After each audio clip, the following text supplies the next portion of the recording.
Now this is a day I've waited for a long time. I want to pull that stencil off, see how that word Kawasaki came out. I'm really looking forward to that, but even something better. It's supposed to warm up this afternoon to above freezing, so I should be able to get on some clear. And if I can get some clear on today, it looks like the sun's going to be out.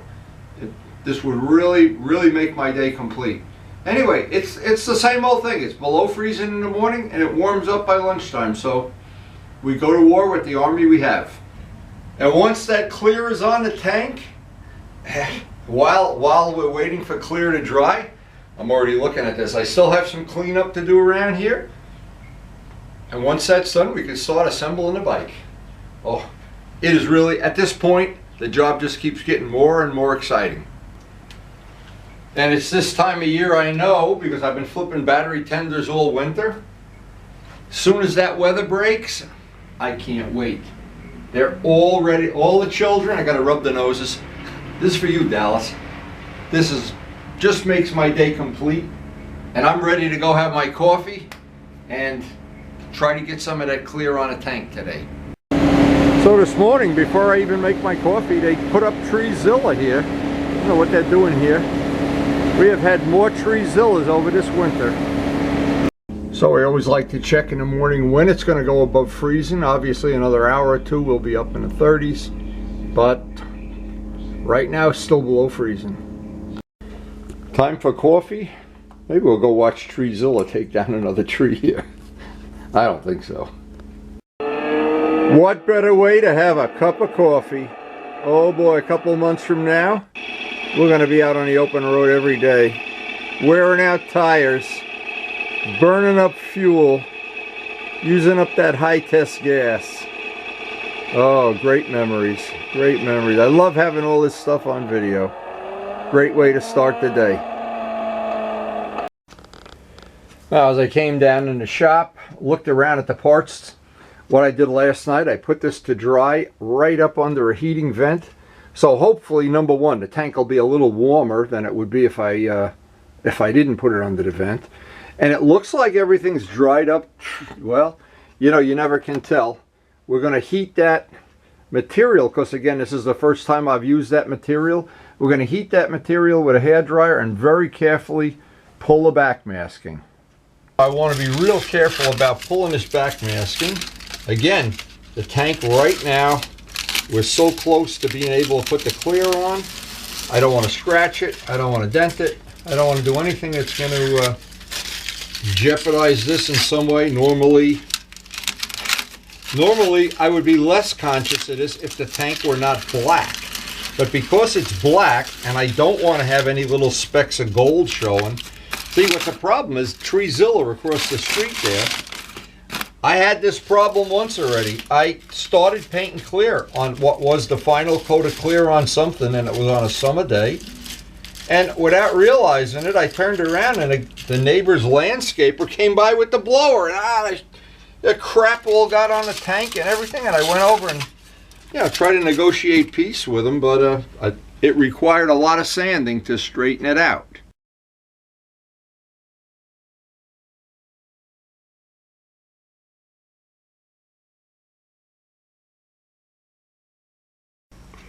And once that's got the clear on it, I think you can see how nice the edges came out. Once that's got a couple of coats of clear on that. Now, normally, another tip, if this were white or gray or red or something, I would take a card and just card the edges. When it's a metallic color or gold, I just think it's easier not to do that, because if you scratch the gold, it stays in the gold. So I'm going to be real careful. I'm going to be real careful about getting dust in this. See, because I want this to be Bentley black.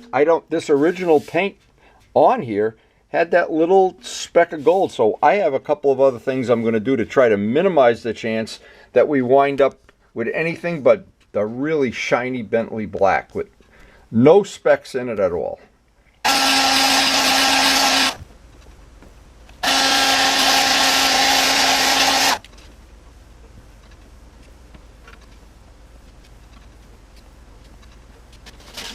I wanted to make sure this backmasking was pretty good right now. We want to get it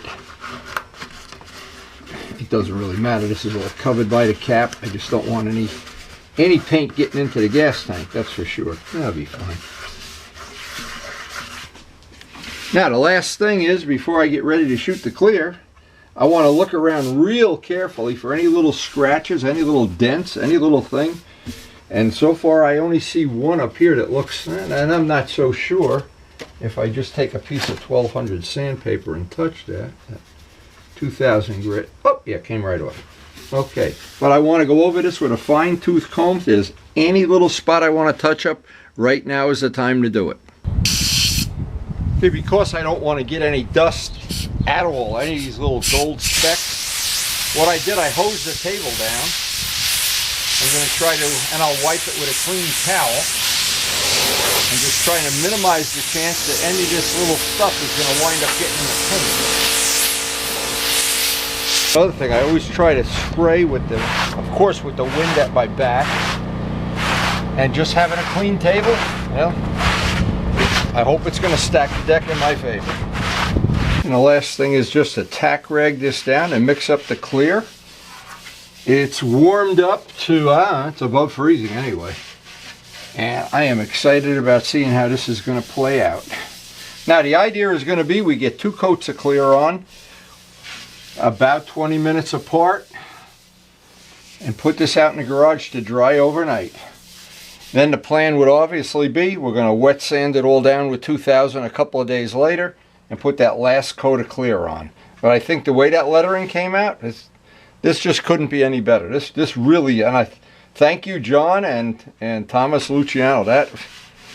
That I think is going to be perfect. All right, this is the clear that we're going to use. We've been using it, and it's basically the same as the 5-star that we used for 4 or 5 years before.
Okay, now the idea is to get on light, dry coats.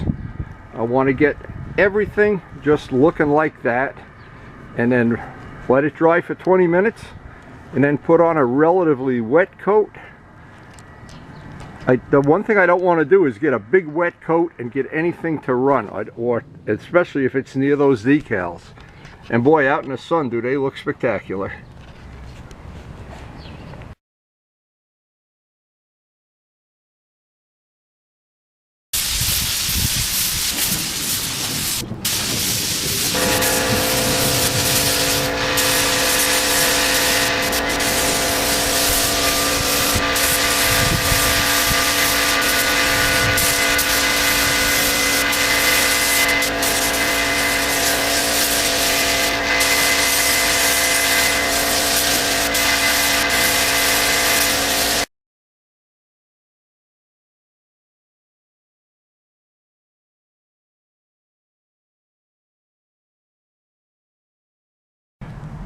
So I put that last, the footage in fast forward by 10 so you wouldn't be bored, but I wanted to show when you paint with about 20 psi, using the spray gun almost like an airbrush, you have to go over and over and over to get that coat of paint on. Now we have a coat of paint on there now. That's as good as it's going to get right now. Now that's going to really dry. That's going to dry, well, maybe better with the temperature here, 45 minutes. Usually in the summer it's 20, 45 minutes. I'm going to put a third coat on, basically because I don't want to waste this beautiful day. But absolutely, boy, we could not have hit a better day for painting. And getting this done and having this done by the end of the day, wow, that will be wonderful.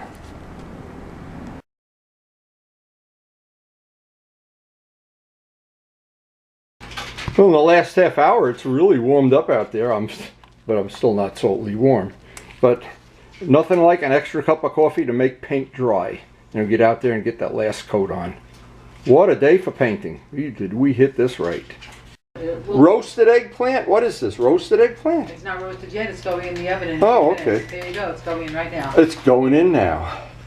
This was a free bonus while I'm having coffee and waiting for things to dry. This is just turning out to be a really nice day, and I really want to get that clear on there and get that into the garage drying. Now I'm having my coffee out here by the tank for one simple reason. I have learned over the years, and it's been a hard lesson to learn. When you have something out here that's wet paint, you got to babysit it. You got to, what happens, I've had squirrels walk up on the table. Right now I've had bugs buzzing around, and if this was the summer, by the way, I would not want to have this in the bright sun. I learned another valuable lesson, especially with black. If it's in the bright sun on a summer day when it's 80, 90 degrees, you can blister the paint. I don't know, today it's not going to happen because we're just a little above freezing, but oh my God, that is laying down. In this temperature now, it's actually better in this temperature than if it were 70, 80 degrees, because the paint's going to just take longer to dry. Even though it's fast hardener, it lays down better. But you just eat up a whole day babysitting it. Now, another thing, when you come out, and on a summer day you can do it, you just put a wet coat on. But in the winter when you do that, because it takes longer to dry, it tends to start running. So my workaround is, and I wanted to share what I'm doing because I put that on fast forward video, is just to turn the spray gun into an airbrush and go back and forth 10, 15, 20 times. I just innately know how much paint to put on there, but if I were to put it on all in one big wet coat, it'd be a really good chance we'd have runs now. And as I'm looking at it, and I'm looking at it pretty close, there's no hint of anything that's going to be a problem, and that coat of course will get wet sanded out. I'll give it a couple days to dry. Boy, I guess you can hear it in my voice. I'm like a little kid that just got a Lionel train for Christmas.